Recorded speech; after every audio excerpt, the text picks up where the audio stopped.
नमस्कार दोस्तों, मैं राजेश दुधानी एडवोकेट आज आपके साथ डिस्कस करने जा रहा हूं सेल ऑफ गुड्स एक्ट 1930 के बारे में। दोस्तों, एक बात बताना चाहता हूं कि इनिशियली जो ये एक्ट है ये इंडियन कॉन्ट्रैक्ट एक्ट का ही एक पार्ट होता था और इंडियन कॉन्ट्रैक्ट एक्ट को 1930 में इस एक्ट को सेल ऑफ गुड्स एक्ट को इस कॉन्ट्रैक्ट से बाहर कर दिया गया था और उसके बाद में ये एक सेपरेट एक्ट के रूप में रूप ले लिया था, यानी सेल ऑफ गुड्स एक्ट 1930 के रूप में। दोस्तों, इसी तरह से पार्टनरशिप एक्ट को भी जो है इंडियन कॉन्ट्रैक्ट एक्ट से अलग कर दिया गया था 1932 में। दोस्तों, आज हम बात करेंगे सेल ऑफ गुड्स एक्ट की। सेल ऑफ गुड्स एक्ट का मतलब यह है दोस्तों कि कोई भी इमूवेबल प्रॉपर्टी, यानी प्रॉपर्टी दो तरह की जो होती है, एक मूवेबल और एक इमूवेबल। जो इमूवेबल प्रॉपर्टी होती है वो ही गुड्स की श्रेणी में आती है। अब दोस्तों, इसमें भी एक अपवाद है।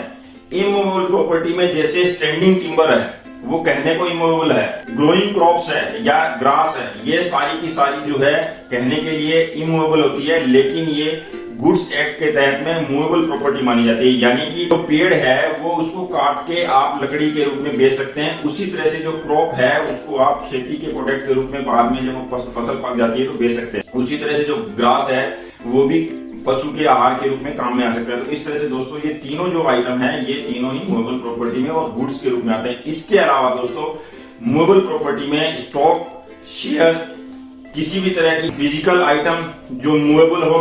इसके अलावा दोस्तों ओल्ड करेंसी यानी कि मनी जो है वो नहीं आती, लेकिन ओल्ड करेंसी जो है गुड्स के रूप में आती है। इसी तरह से दोस्तों एक्शनेबल क्लेम जो है वो एक्शनेबल क्लेम इसमें गुड्स के रूप में प्रयोग में नहीं आते। ये एक्शनेबल क्लेम और मनी ये दो आइटम ऐसे हैं जिनको गुड्स के रूप में नहीं माना जाता, ये गुड्स की श्रेणी में नहीं आते, यानी ये मूवेबल प्रॉपर्टी के रूप में नहीं माने जाते। एक्शनेबल क्लेम का मतलब हो गया जैसे चेक हो गया, कोई बिल हो गया, हुंडी हो गई, ये सारे आइटम जो है एक्शनेबल क्लेम में आते हैं। और ये और मनी जो प्रेजेंट में करेंसी है वो ये दोनों नहीं आते। इसके अलावा दोस्तों गैस, इलेक्ट्रिसिटी, वाटर, ये सारे आइटम जो हैं ये मूवेबल प्रोडक्ट माने जाते हैं और ये जो है गुड्स की श्रेणी में आते हैं। इसके अलावा दोस्तों दो बहुत ही महत्वपूर्ण आइटम है, एक गुडविल और एक आईपीआर के तहत आने वाली पेटेंट, कॉपीराइट और ट्रेडमार्क। ये जो जितने भी आइटम है ये सारे गुड्स के रूप में माने जाते हैं। अब सेल ऑफ गुड्स एक्ट का मतलब क्या है दोस्तों? सेल ऑफ गुड्स एक्ट का मतलब ये हो गया कि आप किसी भी चीज को बेचने के लिए जो एग्रीमेंट करते हैं। अब दोस्तों जो इसके एसेंशियल एलिमेंट है वो मैं आपको बताना चाहूंगा। इसमें दो तीन एसेंशियल एलिमेंट है। एक तो इसमें गुड्स होना जरूरी है, दूसरा इसमें दो पार्टीज होनी जरूरी है और तीसरा जो एसेंशियल एलिमेंट इसका है कि कंसिडरेशन होना चाहिए और चौथा है एग्रीमेंट। एग्रीमेंट इम्प्लाइड और एक्सप्रेस दोनों ही हो सकता है। तो इस तरह से इसके जो एसेंशियल एलिमेंट्स हैं उसमें आपको दो व्यक्ति होने जरूरी हैं, कंसिडरेशन होना जरूरी है, गुड्स होना जरूरी है और एग्रीमेंट जो कि इम्प्लाइड या एक्सप्रेस हो सकता है। दोस्तों गुड्स जो है बेसिकली तीन तरह से माने जाते हैं। एक एग्जिस्टिंग गुड हो गया, दूसरा फ्यूचर गुड्स और तीसरा कंटिंजेंट गुड।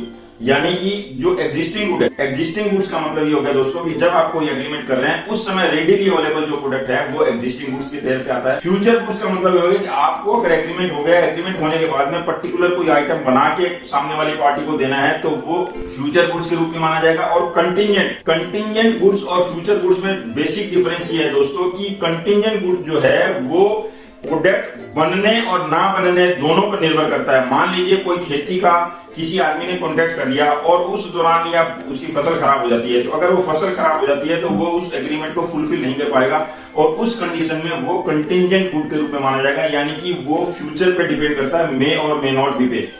यानी कि वो जब एग्रीमेंट का समय आता है उस समय अगर अवेलेबल है तो वो डिलीवर होगा, अदरवाइज नहीं होगा।